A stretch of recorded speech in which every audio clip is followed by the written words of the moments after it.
Hi, welcome to Main Street Macro. I'm Neela Richardson. Today, I wanted to introduce a new economic concept into our ongoing conversation about the jobs recovery.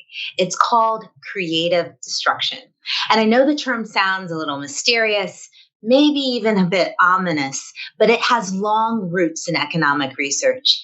Creative destruction is the process by which old firms with outdated technologies eventually fade away and are replaced by new firms with new technologies and new ways of doing business.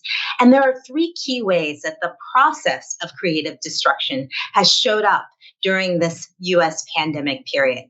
The first way is in the ongoing trade off between health concerns and economic opportunity. You see, creative destruction works well when firms are able to innovate and adapt and really change the way they operate to keep up with consumer demand. And they eventually replace firms that are unable to keep pace.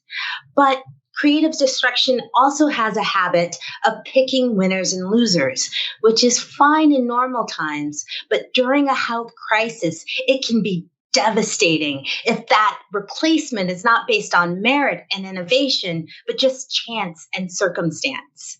Now, the second way that the pandemic has showed up in terms of the jobs recovery is its effect on small firms.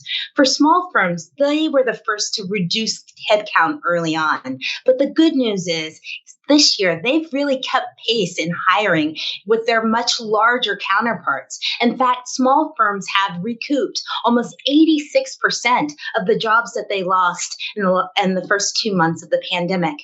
And they've done that by thinking creatively, by adapting to economic change, and by innovating. Part of this creative destruction process that really worked to help small firms persevere during the pandemic. Now, the last way that this creative destruction is showing up is in the huge uptick in new startups. Successful startups are characterized by two things. One, they have really rapid growth, and two, they have above average productivity.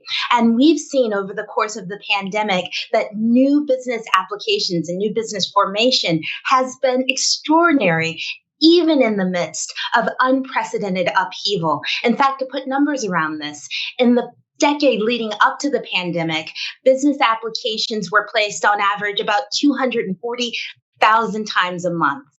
During this pandemic period, starting in the January 2020, that average has skyrocketed to 400,000 new business applications a month. And though recent data shows a bit of a slowdown recently in terms of new business formation, the fact that Main Streeters are hatching new business ideas is a key sign that business dynamism is alive and well.